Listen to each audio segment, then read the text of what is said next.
थोड़ा phone silent कर लीजिएगा ना।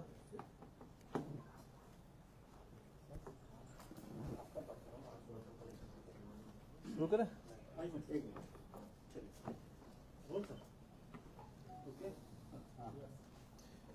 नमस्कार, मी कुमार आशीर्वाद, जिल्हाधिकारी सोलापूर। आपल्याला कल्पना असेल की जीबीएस नावाचे आजारचे रुग्ण आता पुण्यामध्ये दाखल होत आहेत। तसेच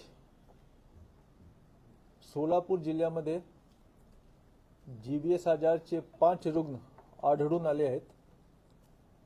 आता जीबीएस आजारबद्दल बरेच प्रकारचे गैरसमज आणि संभ्रम लोकांमध्ये आता पसरत आहेत।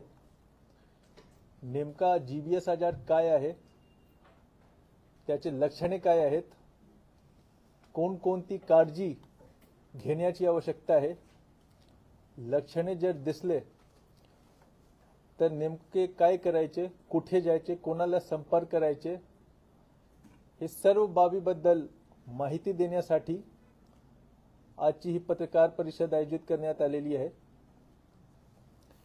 आता जीबीएस आजारच्या ज्या वैद्यकीय माहिती आहे त्याबद्दल मार्गदर्शन करण्यासाठी जनरल मेडिकल कॉलेजचे डीन डॉक्टर संजीव ठाकूर त्यांना मी आमंत्रित करतो। त्यानंतर आमचे सिव्हिल सर्जन पण आपल्याला मार्गदर्शन देणार आणि शेवटी मी मार्गदर्शन करणार। आता डीन साहेब कृपया मार्गदर्शन करावे। नमस्कार,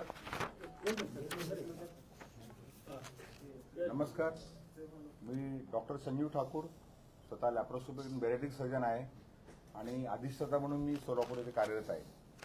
सर्वप्रथम मी कलेक्टर महोदयांना धन्यवाद देतो की ज्यांनी या गियावारी सिंड्रोमबद्दल जे पॅनिक अटॅक आलेला आहे या शहरामध्ये त्याबद्दल माहिती देण्यासाठी मला बोलवलेलं आहे। माझ्यासोबत आमचे colleague doctor Mane civil surgeon आणि डॉक्टर नवले डीएचओ आहे। आता हा जो आजार आहे गियावारी सिंड्रोम हा सर्वप्रथम हा एक रेअर असा आजार आहे, फार कमी प्रमाणात आढळतो आणि हा नर्वस सिस्टीम, त्याला आपण मज्जातंतू किंवा अशा रोगांना तो अशा जे नर्वस सिस्टीम आहे त्याला हा अफेक्ट होत असतो। तर याच्यामध्ये काय होतं की हा काय डायरेक्ट व्हायरसने होत नाही, हा संसर्गजन्य नाहीये। म्हणजे पहिला प्रथम आपण घाबरू नका, ह्या 1 to 1 काही पसरत नाही, हा फार महत्वाचा आहे। दुसरं असं आहे की समजा आपल्याला डायरिया झाला किंवा आपण त्याला गॅस्ट्रोएंटरायटिस किंवा जुलाब फ्लू असं म्हणतो किंवा फ्लू झाला तर त्या बॅक्टेरिया किंवा व्हायरसमुळे आपल्या शरीरामध्ये ऑटोइम्युन रिएक्शन तयार होते। ऑटोइम्युन रिएक्शन म्हणजे अशी असते की नॉर्मली आपल्या शरीरामध्ये ज्या पेशी असतात त्या बाहेरच्या पेशी म्हणजे फॉरेन पेशींना अटॅक करून त्यांना मारतात, पण ह्या आजारामध्ये ज्या पेशी आपल्या शरीरात तयार होतात त्या दूषित पेशी म्हणतो आपण, त्या आपल्या शरीरातल्याच ऑर्गनला अटॅक करतात आणि याची स्पेसिफिसिटी अशी की हा नर्वस सिस्टीम जे मज्जातंतू त्याला ते खातं। आता हा आजार कोणामध्ये होतो तर बहुतांशी पेशंट 80 ते 85% लोकांना गॅस्ट्रोएंटरायटिस किंवा जुलाब असं आपण म्हणतो किंवा गॅस्ट्रो शब्द आपण मराठीत कॉमन वापरतो आणि 5 ते 60% लोकांना फ्लू म्हणजे सर्दी पडसं खोकला असा प्रकार होत असतो। तर नेहमी एक लक्षात ठेवायचं की जेव्हा केव्हा जुलाब होतात पेशंटला किंवा उलट्या होतात आणि 2 ते 3 दिवसानंतर त्याला असं वाटायला की आपल्या पायातली शक्ती गेलेली आहे किंवा पायातली चप्पल चालताना गळते, फार महत्वाचं लक्षात, पायात चप्पल जाताना पायातून पडते किंवा आपल्याला पायजामा घालता येत नाही किंवा नाईट पॅन्ट घालता येत नाही, लक्षात ठेवा। याचा अर्थ आपल्या पायामध्ये वीकनेस सुरू झालेला आहे, लक्षात। तेव्हा आपण सर्वप्रथम डॉक्टरकडे जायला पाहिजे। आता जुलाब बऱ्याच लोकांना होतो, सगळ्यांना असं होणार नाही, त्यात जुलाबानंतर किंवा उलट्यानंतर 2 ते 3% लोकांना हा प्रॉब्लेम येऊ शकतो।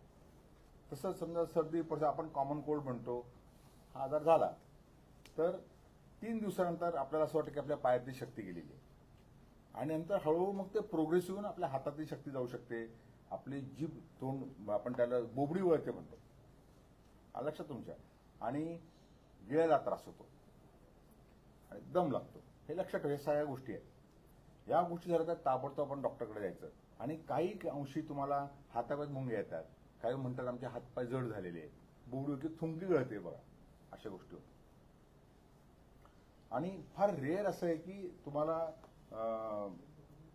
म्हणजे बावल ब्लॅडर हॅबिट, पण फार ते रेअर आहे. तर हे फक्त आपण लक्षात ठेवायचं की ह्या कधी होतात. तुम्हाला दोन गोष्टी, स्नेक बाईट त्या गोष्टी होऊ शकतात, पण बाय अँड लार्ज हे आता कृपा करून आपण काउंटरवरची औषध घेऊ नका, हे फार लक्षात ठेवा. नाही तर काय होतं, आपल्या सवय जुलाब झाली की आपण मेडिकलला जातो, जे त्याला सांगतो डायरेक्ट औषध ते आपण घेतो. कृपा करून असं करू नका. तर हे जर लक्षण आपल्याला सापडले तर आपण जवळच्या डॉक्टरांकडे जावं. आणि जिल्हाधिकारी महोदयांनी एक निर्देश दिलेला आहे पत्रव्यवहार चाकरी की जेव्हा केव्हा असे आजार येतील तेव्हा त्या डॉक्टरांनी प्रायव्हेटची असो किंवा सरकारी असो यांनी कॉर्पोरेशनला कळावं, जेणेकरून आपल्याला कळते किती पेशंट आहे. नाहीतर काय होतं, आपण लपून ठेवतो. कृपा करून लपून ठेवतो, हा स्टिग्मा नाहीये. समजा आपल्याला उदाहरणार्थ टीबी झाला, याच्यात आपण लपून ठेवतो, हे लपू नका. हा बऱ्या होण्यासारखा आजार आहे. म्हणजे पॅनिक अटॅक आपल्या माध्यमातून सांगा की हा नक्की बऱ्या होण्यासारखा आजार आहे. ओके.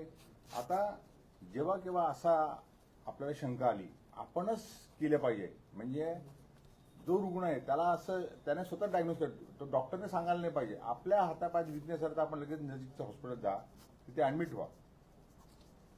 दोन टेस्ट महत्वाच्या. आपण त्याला नर्व कंडक्शन स्टडी म्हणतो, म्हणजे त्याच्याने आपल्याला नर्वस सिस्टीम नियोजन कळून जाईल. आणि हे पेशंट लगेच ऍडमिट करतो. त्याला स्पेशल रूमची काही गरज नाही. फक्त बेसिक फॅसिलिटी काय आहे की आपल्याला इम्युनोग्लोबुलिन जे आता आहे, पूर्वी तर तेही नव्हतं आपल्या देशामध्ये. आता हे आजार आम्ही शिकत असतानाही बघितलेले, तेव्हा इम्युनोग्लोबुलिन कन्सेप्ट नव्हते, पण आपल्याकडे आहे. आणि सरकारच्या माध्यमातून ते मोफत आमच्या हॉस्पिटलला अवेलेबल केलेले आहे. आणि जिल्हाधिकारी महोदयांनी आज आम्हाला 1 करोड रुपयाचे हे इंजेक्शन सुद्धा घेऊन द्यायला परमिशन दिलेली आहे. त्यामुळे 2 करोड रुपयाचे आणि मशिनरी पण आम्हाला जे लागतात नर्व कंडिशन ते पण 2 घ्या म्हटलेले आहे. त्यामुळे त्यांनी कुठली उणीव राहता कामा नये आपल्या सिटीसाठी. आणि काही लोक याला आपण लंगभर पंक्चर या नर्व कंडिशन स्टडीमध्ये डायग्नोज होतं, म्हणजे आपल्याला त्याच्यासाठी बाकी तपासण्या करायची गरज नाही. पण ओव्हरऑल जेव्हा आपण पेशंट ऍडमिट होतो बाकी तपासण्या करतो ते फॅसिलिटी आपल्याकडे आहेत. आता याला ट्रीटमेंट काय लागते, तर ओव्हरऑल एक सपोर्टिव्ह ट्रीटमेंट लागते. सपोर्टिव्ह ट्रीटमेंट म्हणजे काय, समजा जुलाब असेल तर आपण त्याला काही अँटीबायोटिक देतो, सलाईन लावतो. ताप आला असेल तर क्रोसिन किंवा अशा तत्सम गोळ्या देतो. ओके. आणि जेव्हा आपल्याला असं वाटतं वीकनेस यायला लागलेला आहे त्यावेळेला आपण इम्युनोग्लोबुलिन देतो. साधारणतः याचा डोसा 5 दिवसाचा आपण साधारणतः 10 व्हायला लागतात एका पेशंटला, तेवढं आपण अवेलेबल केलेलं आहे. आणि काही अंशी जो शरीरातला प्लाझ्मा असतो तो आपण बदलतो, त्याला आपण plasma filtration therapy, plasma exchange therapy असे नावं देतो. आजच आमची मंत्री महोदयांनी सकाळी बैठक घेतलेली आणि त्यांनी सांगितले कलेक्टर साहेबांच्या माध्यमातून तुम्ही सगळ्या गोष्टी अवेलेबल करा, जेणेकरून रुग्णांना आपल्या सरकारच्या योजना किंवा सरकारच्या माध्यमातून त्यांना मोफत औषधे मिळावी. नंतर इश्यू काय तो, जर एवढं करून जर पेशंटचं दम वाढायला लागला, त्याचं ऑक्सिजन सॅच्युरेशन कमी पडायला लागलं, तर आपण त्याला एक व्हेंटिलेटरी सपोर्ट देतो.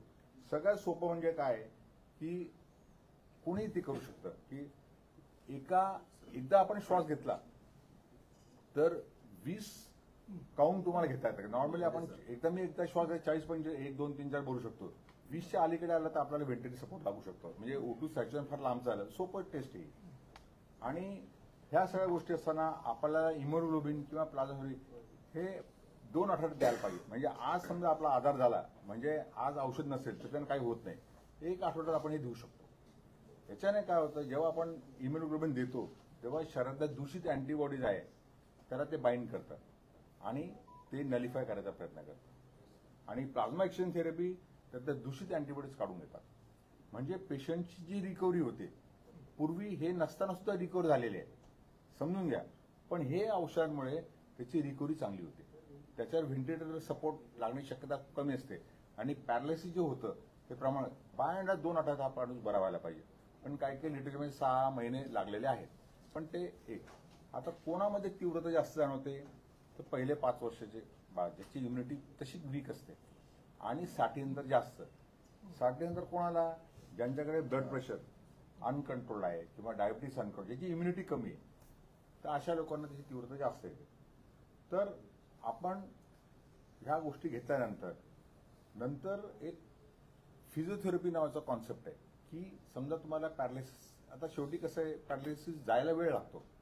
आपण पेशंटला हे औषध दिले हिमोग्लोबिन, तर तो कसा वाटतं, त्याला बरं होतंय, तो म्हणतो मला बरं वाटतंय, माझ्या हातपायामध्ये थोडी पॉवर आहे, त्याच्यामुळे याचा अर्थ he is showing improving science to this auto antibody, हे आपल्या हिमोग्लोबिनला किंवा प्लाझ्मा थेरपीला. मग त्याला आपण काय मदत करायला पाहिजे, तर आपल्याकडे आपण फिजिओथेरपी पण चालू केलेली आहे. जर का पेशंटला पॅरालिसिस झाला किंवा पॅरापेरेसिस झाला, म्हणजे थोडं कमी असेल, तर त्याला फिजिओथेरपी देऊन त्याची आपण रिकव्हरी आणण्याची शक्यता आपण चांगली करतो. आणि जर काही त्याला पेन किलर लागले तर अँटीबायोटिक्स आणि पेन किलर आपल्याकडे आहे. तर आता आमच्याकडे वेगळा वॉर्ड पण नाहीये, पण वेगळा वॉर्ड करू गरज नाहीये. तर आता सध्या आपल्याकडे फक्त गियाबारीसाठी 10 व्हेंटिलेटर आम्ही सूचीसाठी ठेवलेले आहे आणि लहान मुलांसाठी 5 व्हेंटिलेटर ठेवलेले आहे. आता ही ट्रीटमेंट सगळी झाली बरी, तर आता आपल्याला 6 महिने थांबायची गरज नाही. एकदा त्याचं IVIG किंवा प्लाझ्मा फेरेसिसची ट्रीटमेंट पूर्ण झाली आणि डॉक्टरांच्या असं लक्षात आलं की जो काही त्याला आजार झालाय हा एकतर बरा होतोय किंवा प्रोग्रेस होत नाहीये. ओके. आणि पेशंटचे जे व्हायटल पॅरामीटर आहे, व्हायटल पॅरामीटर म्हणजे त्याची pulse rate, blood pressure, रेस्पिरेट, blood sugar, ह्या सगळ्या गोष्टी ते नॉर्मल राहिला 3 ते 4 दिवस, त्या पेशंटला आपण डिस्चार्ज करू शकतो आणि तो हॉस्पिटलला फक्त फिजिओथेरपी देऊ शकतो. म्हणजे पेशंट घरी गेला की त्याला बरे होण्याची शक्यता खूप वाटते, कॉन्फिडन्स लेवल वाढतो. नाही तर माझ्या पेशंटला 6 महिने आम्ही ऍडमिट आहे, तो माणूस घाबरून जातो. आता सगळ्यात महत्वाचं म्हणजे आपण नुसतंच ट्रीटमेंट देतं, रिहॅबिलिटेशन पण प्रोग्राम चालू केलेला आहे.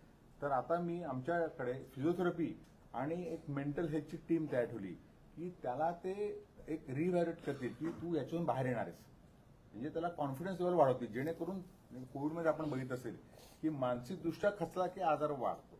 इथे आपण त्याला फिजिओथेरपी ही झाली मसलचा व्यायाम आणि मेडिकल आपलं त्याला मेंटल हेल्थ म्हणजे ब्रेनसाठी किंवा त्याचे आत्मविश्वास वाढवण्यासाठी सुद्धा आपण डॉक्टर टीम तयार केली. म्हणजे आपण सर्वांगीण पेशंटला ट्रीटमेंट देत आहोत. आणि सगळ्यात शेवटी म्हणजे प्रिव्हेन्शन, हा होऊ नये म्हणून काय करायचं. होऊ नये म्हणजे नंबर 1 म्हणजे शिळं अन्न खाऊ नका. कृपा करून गरम केलेला ताजा अन्न खा. बाहेरचं पाणी किंवा तो आईस गोळ्या म्हणतात तुम्ही ते खाऊ नका. शक्यतो बॉइल्ड वॉटर थंड करून प्या, नाही तर बिसलरी पाणी, तेही चांगल्या कंपनीचं. तिसरं, तुम्हाला नॉनव्हेज खायची एवढी हाऊस असेल, सध्या पटाळा बर्ड फ्लू वगैरे चालले बघितलं पेपरमध्ये, चांगला उकळा शिजवा, हे करा. आणि चौथं, जर तुम्हाला अनफॉर्च्युनेटली गॅस्ट्रो झाला, पण कॉमन गोष्ट आहे, किंवा हे झालं आणि तुमच्या पायात विकनेस झालेला असेल, असं आपल्याला जाणवतं की आम्हाला चालता येत नाहीये किंवा पायाला मुंग्या येते, तर अशा वेळेला नजीकच्या डॉक्टरांकडे जा आणि ट्रीटमेंट घ्या. आणि आमचं हॉस्पिटल आहे, सिव्हिल हॉस्पिटल आहे किंवा DHO साहेबांच्या अंडर जे काही पेरिफेरल हॉस्पिटल, इथे सगळ्या गोष्टी अवेलेबल आहे. दोनच गोष्टी, ज्या ठिकाणी IVIG अवेलेबल नाहीये आणि प्लाझ्मा फेरेसिस, त्यांनी सरळ सरळ सिव्हिल हॉस्पिटलला आलं तरी चालेल. कारण असं नाही की तासाभरात शिफ्ट व्हा, तुम्ही 4 तासाचा 1 दिवसाने आलं तरी चालेल. असं पॅनिक येऊन जाऊ नका आणि आजार हा 100% बरा होतो. घाबरून जाऊ नका, पॅनिक येऊ नका. आणि असं ते ज्या अफवा उडतात की 40 निघू द्या, 100 निघू द्या, 200 निघू द्या, आपलं प्रशासन कलेक्टर साहेबांच्या मार्गदर्शनाखाली सुसज्ज आहे आणि आम्ही डॉक्टर आपल्या लोकांना ट्रीटमेंट द्यायला बांधील आहोत. धन्यवाद.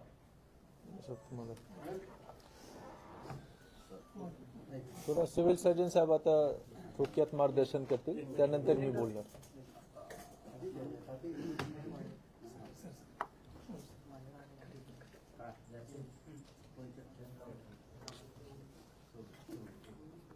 नमस्कार, मी doctor Suhas Mane, civil surgeon Solapur. आज या जिया बॅरन सिंड्रोम संदर्भात सोलापूर जिल्ह्याची जी पत्रकार परिषद मान्य जिल्हाधिकारी कुमार आशीर्वाद सरांच्या अध्यक्षतेखाली आणि डीन डॉक्टर ठाकूर सर आणि DHO डॉक्टर नवले, आपण या पत्रकार परिषदेमध्ये सर्वप्रथम जसं आवाहन करतोय की हा घाबरून जाण्यासारखा आजार नाही आहे, हा असंसर्गजन्य आजार आहे, ज्याला नॉन कम्युनिकेबल डिसीज म्हणतो. आपण कोरोनाच्या साथीमध्ये अनुभवला असेल की तो संसर्गजन्य होता, सर्व लोक मास्क वापरत होते. या आजारामध्ये तसं काही करण्याची गरज नाही, फक्त जसं वैयक्तिक स्वच्छता ठेवण्यासाठी आपण आवाहन करत आहोत. यामध्ये हात स्वच्छ धुणे, चांगलं शिजवलेलं अन्न आणि जर ज्या ठिकाणी साथ आहे किंवा संशयित रुग्ण आहे तिथं पाणी उकळून पिणं हे महत्त्वाचं आहे. जर तुम्ही मांसाहार करत असाल तर तो पूर्ण शिजलेला असणं गरजेचं आहे. डॉक्टर ठाकूर सरांनी लक्षणं सांगितली, तपासण्या पण सांगितल्या. माझ्याकडे जी काही उपजिल्हा रुग्णालय आणि ग्रामीण रुग्णालय आहेत त्यामध्ये कोविडच्या अंतर्गत माझ्याकडे व्हेंटिलेटर्स प्राप्त आहेत, ऑक्सिजनची पण सुविधा उपलब्ध आहे. फक्त ज्या रुग्णांना प्लाझ्माफेरेसिस आणि इम्युनोग्लोबिन द्यायची गरज लागेल त्यांना आपण इथे वैशंपायन मेडिकल कॉलेजला संदर्भित करू. या आजाराच्या बाबतीत दुसरं पण असं वैशिष्ट्य आहे की जेवढ्या लवकर त्याचं निदान होईल तेवढा रुग्ण 100% बरे होण्याची खात्री आहे. तर हा आजार सर्वप्रथम म्हणजे पुण्यातल्या साथीनंतर लोकांना हा समजलाय, पण हा आजार आम्ही शिकत असल्यापासून आहे. हा जुना आजार आहे, फक्त त्याचं रिपोर्टिंग होत नव्हतं. पुण्यामध्ये एकदम त्याचा उद्रेक झाला किंवा त्याला आपण म्हणून इपिडेमिक झालं, त्यामुळे तो आपल्या सर्वांना समजला. पण जे काही आव्हान केलं आम्ही की तो नॉन कम्युनिकेबल आहे, त्यामुळं जे काही आम्ही आता या जिल्हाधिकारी महोदयांच्या मार्गदर्शनाला आम्ही पॅम्पलेट किंवा त्याचा आम्ही हे करणार आहोत प्रचार. संध्याकाळच्या नंतर त्याची सर्वत्र प्रसिद्धी होईल. जी काही उपलब्ध औषधे आहेत ती महागडी आहेत. इम्युनोग्लोबिन सर्वात खूप महाग आहे. तर माननीय जिल्हाधिकाऱ्यांनी डीपीडीसी मधून जे काही 2 करोड उपलब्ध केले ते तर आहेतच. तसेच माझ्या अंडर एकत्रित महात्मा फुले जन आरोग्य योजना आणि प्रधानमंत्री आयुष्यमान योजना ह्या योजनेअंतर्गत ही 2-3 जी उपचार पद्धती आहे, प्लाझ्माफेरेसिस आणि इम्युनोग्लोबिन थेरपी, ही या योजनेतून देण्यासाठी शासनानं पुण्याच्या जी काही इपिडेमिक आलं त्यानंतर एक राज्य आरोग्य हमी सोसायटीने आदेश काढले आणि याचं जे पॅकेज आहे ते वाढवलंय. ते 80,000 सुरुवातीला होतं ते 1,60,000 केलंय. तर या योजनेमधून सुद्धा रुग्णांना फ्री ऑफ कॉस्ट ह्या महात्मा फुले योजनेतून उपचार होतील. त्यामुळे घाबरून जाण्याचं अजिबात कारण नाहीये. जरी हे उपचार खर्चिक असला तरी वेळेत निदान केलं तर 100% रुग्ण बरा होणार आहे. याची यादी सुद्धा माझ्याकडे आहे. त्यात आपलं सिव्हिल हॉस्पिटल वैद्यकीय महाविद्यालयाचं आहे, गंगामाई हॉस्पिटल आहे, अश्विनी हॉस्पिटल कुंभारी आहे, lifeline hospital Pandharpur, tulip hospital Pandharpur, कर्णे हॉस्पिटल काने हॉस्पिटल पंढरपूर, महिला हॉस्पिटल मंगळवेढा, जगदाळे मामा हॉस्पिटल बार्शी आणि सुश्रुत हॉस्पिटल बार्शी, ही जी रुग्णालय आहेत माझ्या आधिपत्याखाली, ही सर्व न्यूरोसर्जिकल, ज्याला आपण म्हणू की हा आजार ऑटोइम्युन आहे आणि नर्व्हशी संबंधित आहे, म्हणजे नसा असतात मज्जारज्जू त्याच्याशी. तर ह्या सगळ्या रुग्णालयांमध्ये ही सुविधा उपलब्ध आहे आणि हे महात्मा फुले योजनेखाली ही सगळे रुग्णालय अंतर्भूत केलेली आहेत. तर या ठिकाणी रुग्ण आपला सोलापूर जिल्ह्यातील कुठलाही गेला तर त्याच्यावर ते योजनेखाली उपचार होऊ शकतात. त्यामुळे पुन्हा एकदा मी सर्वांना आवाहन करतो की घाबरून जाऊ नका. आम्ही जे काही मान्य जिल्हाधिकारी महोदयांचे निर्देश देऊ त्याचं पालन करा, स्वच्छता राखा आणि जिथं लक्षणं आढळतील आपल्या आसपास, ज्यांच्या हातापायामध्ये मुंग्या येणं किंवा जास्त दिवसाची जुलाब असतील त्यांनी त्वरित आरोग्य विभागाशी संपर्क करावा. त्यामध्ये आमचे कोणतेही सरकारी रुग्णालय असेल आणि सर्वात महत्त्वाचं जी उपचार पद्धती आहे ती आपल्या वैद्यकीय महाविद्यालयामध्ये उपलब्ध आहे. आणि धन्यवाद.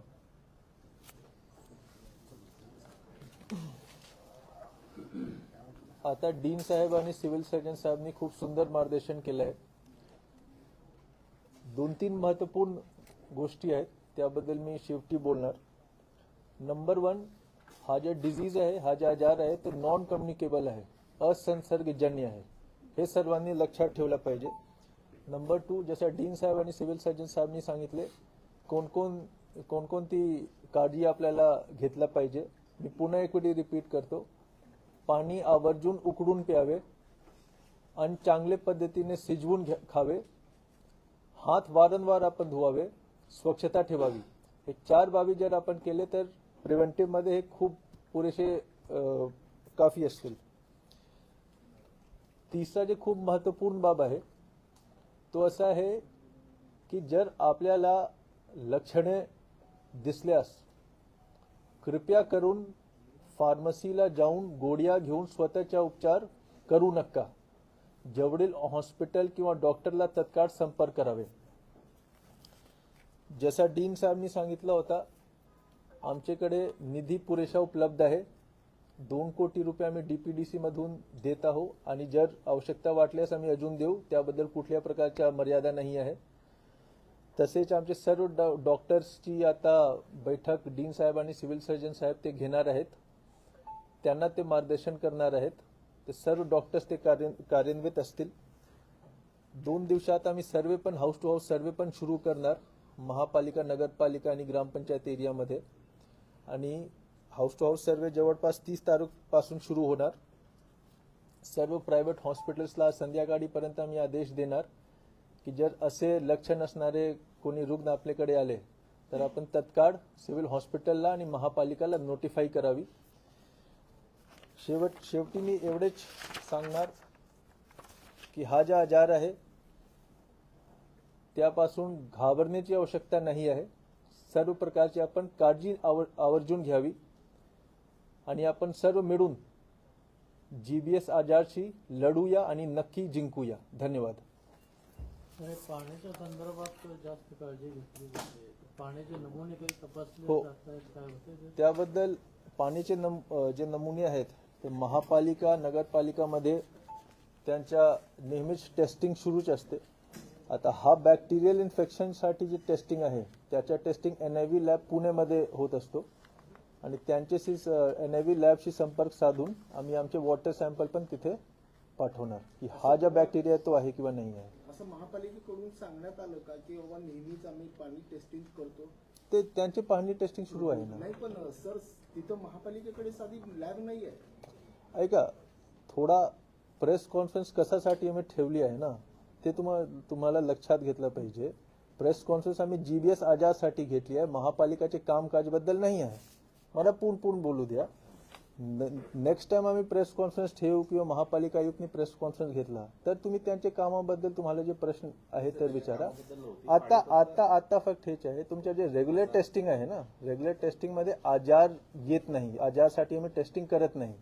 ते जो बॅक्टेरिया आहे ज्यामुळे हा आजार होत असतो त्याच्या टेस्टिंग NIV लॅब मध्ये होत असते, बरोबर. आणि आता जसं मी सांगितलं NIV लॅब मध्ये मी स्वतः संपर्क करणार आणि त्यांना मी विनंती करणार की आमचे जे वॉटर सॅम्पल आहे तुम्ही हा आजारसाठी टेस्ट करा. हा वेगळा भाग झाला. महापालिकाच्या रेग्युलर टेस्टिंग असेल किंवा नसेल तो वेगळा भाग झाला. त्याच्या GBS आजारशी काहीच घेणदेण नाही आहे. सर, एका रुग्णाचा मृत्यू झालेला होता, त्याचे अहवाल तपासण्यासाठी गेलेले होते. त्या हो. संदर्भात काही तपासणीचे रिपोर्ट आपल्यापर्यंत आलेले आहेत आणि 2 संशयित कालपर्यंत होते. आतापर्यंत 5 मुलं हो. त्यांच्या अहवालाचं स्टेटस काय, त्यांचे पॉझिटिव्ह आहेत ते कन्फर्म झालेलं ते डीन साहेब त्याबद्दल जर तुमच्याकडे नाही, आता असेल तर तुम्हाला सांगा. मी मागे परवाही बोललो की त्याला 3 आठवडे लागतात. आता मी प्रोसेस सांगतो.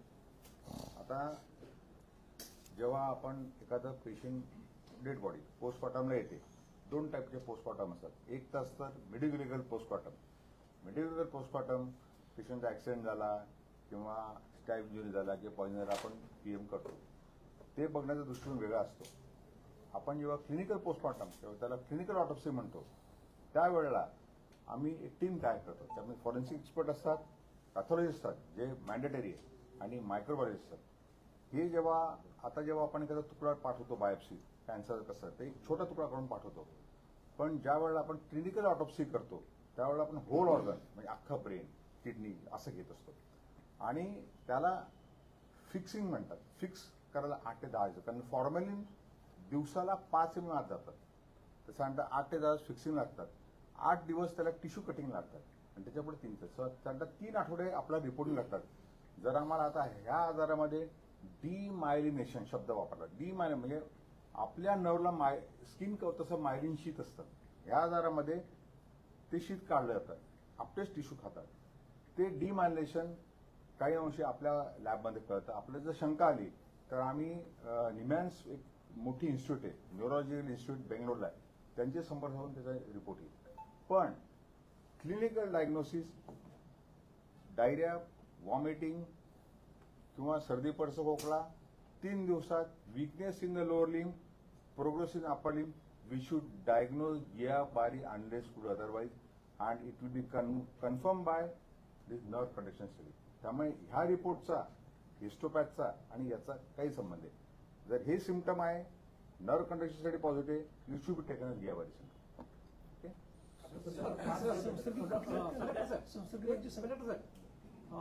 पुण्यातला अनुभव असा आहे की जे पेशंट हॉस्पिटलमध्ये ऍडमिट होत आहेत त्यांचा जो खर्च आहे ते साधारणपणे 5 लाख ते 10 लाखापर्यंत पुण्यात. सोलापुरात आता सुरुवात झाली आहे आणि त्याच्यामध्ये हे योजना जे आहेत ते अपुऱ्या पडत आहेत.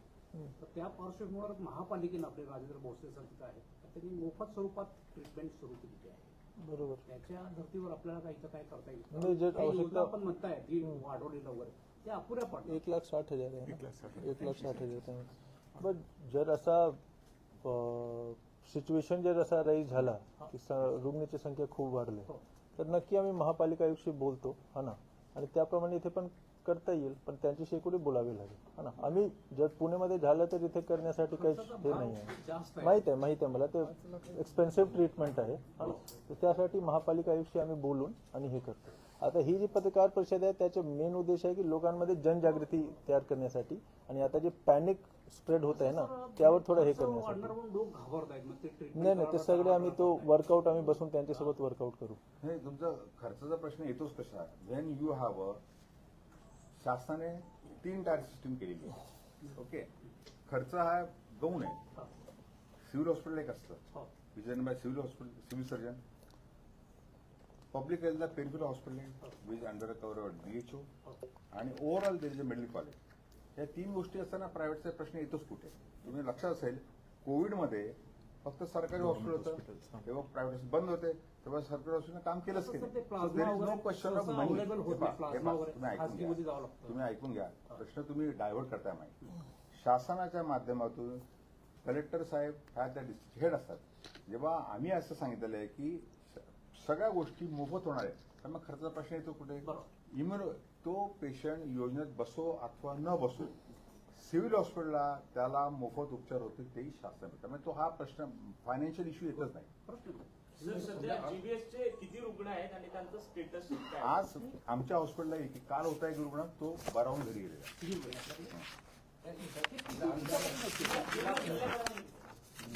चार संशयित कलेक्टर सरांकडनं 5 हो, एक दिवसापासून आहेत आणि मला वाटतं संशयित आहे, एक डेथ आहे असं. एक डेथ आणि 4 संशयित आहेत आणि एक डेथ झाला आहे.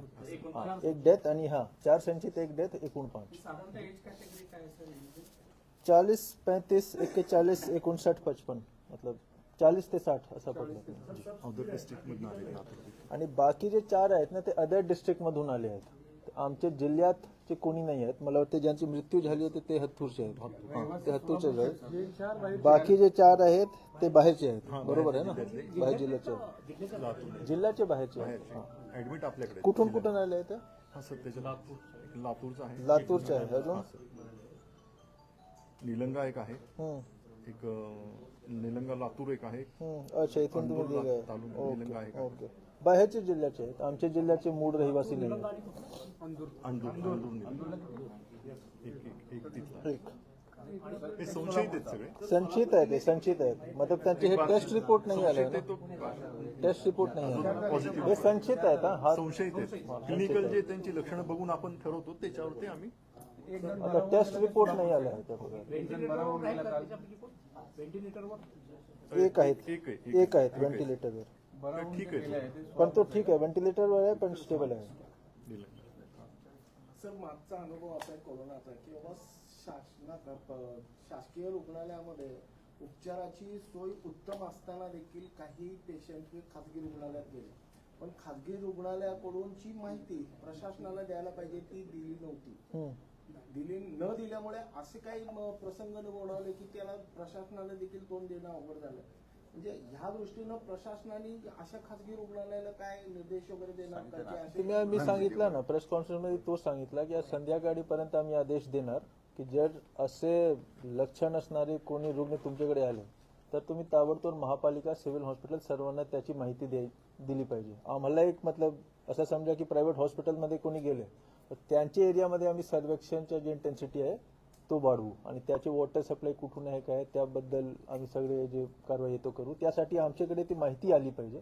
त्यासाठी आम्ही संध्याकाळी आदेश देणार आणि उद्या आम्ही सर्व जे प्रायव्हेट हॉस्पिटल्स आहेत ना त्यांची एक बैठक पण घेणार. आज संध्याकाळी किंवा शक्यतो उद्या सकाळी ती बैठक घेऊन आम्ही त्यांना स्पष्ट सांगणार की ही माहिती आमच्याकडे आली पाहिजे. एक फक्त कन्फ्युजन असं आहे सर, ज्या व्यक्तीचा मृत्यू झालेला होता, येतो मी. हा, ज्या व्यक्तीचा मृत्यू झालेला होता त्याचे अहवाल आता टेस्टिंगला गेले. डीन सरांनी कन्फर्म केलं होतं की प्राथमिक जे संशय आहेत ते संशयाचा तो जीबीएस सदृश गेलेला आहे.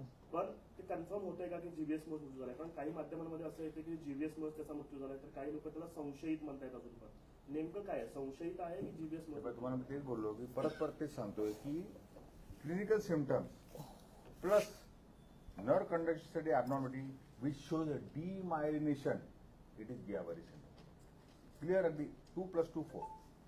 जीबीएस मुळे मृत्यू झाला असं म्हणतात. नर्व कंडक्टिव्हिटी पॉझिटिव्ह जीबीएस म्हणून आम्ही ते म्हटलं नाही पोस्टमॉर्टम आणि त्यांनी फायंडिंग कन्फर्म केलेलं आहे. आणि आता पॅथॉलॉजिस्ट म्हणजे रिपोर्ट येईल फक्त डिमार्केशन येईल. ते औपचारिकचा भाग आहे म्हणजे ते नर्व कंडिशन जर अबनॉर्मल असेल आणि पेशंट सुद्धा इट इज गियाबारी सिंड्रोम क्लिअर आहे, आणि हे असेल आपण लगेच इम्युनोथेरपी देऊन म्हणजे हा संसर्ग होणार नाही, नाही नाही ते पॅनिक येऊ नका. हा खूप महत्वपूर्ण आहे. तुम्ही याला थोडा आता बोलतो हायलाईट करा, हो ना, कारण वेगळेच एक सुरू होऊन जाईल. सर हे पेशंट जर वाढले तर औषधांच्या दुकानावर पण आपण मला कळतं. ते पाहिजे. परस्पर मला कळतं, काउंटरवर औषधं देऊ नये. मला कळतं. न्यूरोफिजियन आम्ही फार्मसीला सांगू आणि जनजागृती मार्फतच हे करायचे. मीच कॉम्पिटंट आहे. शेवटची एवढा आमच्या हे नाही आहे की प्रत्येक माणूस ज्याला फिवर आला तो जात आहे किंवा नाही. पेशंट वाढले तर बरोबर बरोबर, पेशंट वाढले तर दुसरा हे आहे, न्यूरोफिजिशियन जनजागृतीच पद्धत आहे ना. तुम्ही न्यूरोफिजिशियन आता म्हणताय 50 इथून 50 वर्षानंतर मध्य तुमचे डॉक्टर येईल. 30 वर्षाचा डॉक्टर होता, 30 वर्ष आता तेव्हा एमबीएस डॉक्टर ट्रीट करत होता ना. When I as my dean of this college, मला सगळ्या आजाराबद्दल पूर्ण माहिती, मी सगळं ट्रीटमेंट देऊ शकतो.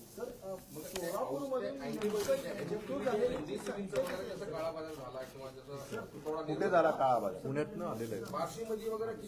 मेडिकल बाकीचं मला माहिती, बाकीचं मला माहिती. आता किती रुग्ण सोलापूर जिल्ह्यातले 100 रुग्ण आहे, म्हणजे 4 जे आहेत ते बाहेर जिल्ह्यात. सोलापूरचा संदर्भ येतो म्हणून हा प्रश्न विचारायचा. संशयित आहेत ते. बाहेरून आले आहेत आणि संशयित आहेत. आता त्यांचे जे लक्षण आहे सोलापूरमध्ये एकही अद्याप नाही, आतापर्यंत नाही आहे. 4 पैकी 1 सोलापूरचा आहे ना. कोणी सोलापूर एक जे हत्तूरचे आहे, जे मॅच झाला आहे ना तो हत्तूरचा आहे, पण तो होता पुण्यामध्ये, तिथून त्याला झाला नाही, इथे आला. इन्फेक्शन बाहेरतून झालं, इन्फेक्शन बाहेर झालं, ते इथे नाही झालं. सर साधारणतः प्रायमरी ट्रीटमेंटसाठी किती खर्च? फुकट ससू मला प्रायव्हेटचा अनुभव नाहीये. आमच्या हॉस्पिटलला, मेडिकल कॉलेजमध्ये शासनाच्या माध्यमातून, कलेक्टर साहेबांच्या माध्यमातून सगळ्या गोष्टी मोफत होतात. जर तुम्हीच आव्हान करायचे की लोकांना शासनाकडून मोफत उपचार केले मोफतच आहे, नो क्वेश्चन. करू ना, ते सगळे तुमचे प्रश्न होऊ द्या, त्यानंतर मी शेवटची एक आवाहन करणार आहे, त्यामध्ये हे करतो. झालं? अगदी म्हणजे ह्या शब्दात घ्या सर. किती किती किती वेळ? डेमोक्रेसी 1 ते 1.5 मिनिट. सर 1.5 मिनिटामध्ये ही बाईट पाहिजे. तुम्ही स्पष्ट म्हणा की खासगी रुग्णालयामध्ये उपचार न देता आमच्याकडे तो मी नाही सांगणार, हा ना, मी बरोबर नाही आहे, हा ना, ज्याचे त्याला येत आहे ना. सर पेशंटची पण स्थिती सांगा शेवटच्या. काय किती पेशंट आहेत वगैरे? ठीक आहे. एकूण जिल्ह्याची परिस्थिती, किती पेशंट आढळले, उपचार पद्धती कशी करणार आहे, जिल्ह्याची तयारी कशी झाली, आणि तुम्ही उपचार पद्धतीचे 2 कोटी रुपये दिले ते पण उल्लेख करा. आणि सगळे 1.5 मिनिट मध्ये.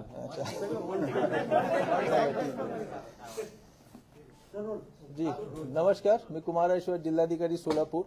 आतापर्यंत जीबीएस आजारचे 5 पेशंट आहेत, ज्यापैकी 4 संशयित आहेत आणि 1चा मृत्यू झाला आहे. हे 5 पेशंट जिल्ह्याचे बाहेरचे आहेत. आमच्या जिल्ह्यामध्ये फक्त त्यांचे उपचार सुरू आहेत. दुसरा, सिव्हिल हॉस्पिटलमध्ये हा आजारचा मोफत उपचार असेल, मोफत उपचार होणार. आमच्याकडे निधी पुरेशा उपलब्ध आहे, कुठल्या प्रकारची काळजी घेण्याची आवश्यकता नाही आहे. जसं आम्ही सांगितलं की सर्व प्रकारची जी काळजी आहे ते आपण आवर्जून घ्यावे, पाणी उकळून प्यावे, अन्न चांगले शिजवून घ्यावे आणि स्वच्छता ठेवावी.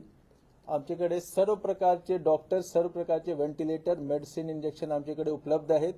आपण सर्व मिळून जीबीएस आजारशी लढूया आणि जिंकूया. धन्यवाद. ठीक है, चलो.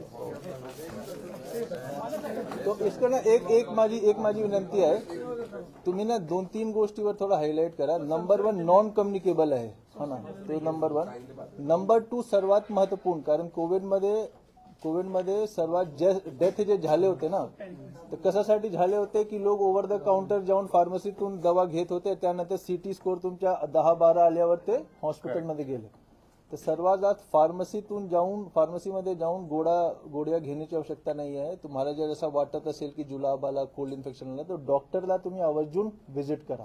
हे 2 गोष्टीवर तुम्ही भर दिला तर पाणी उकळून प्यावे, हे सगळे 3 गोष्टीवर भर दिला तर मला वाटतं की ते हे होईल. ठीक आहे, चलिए, खूप खूप धन्यवाद.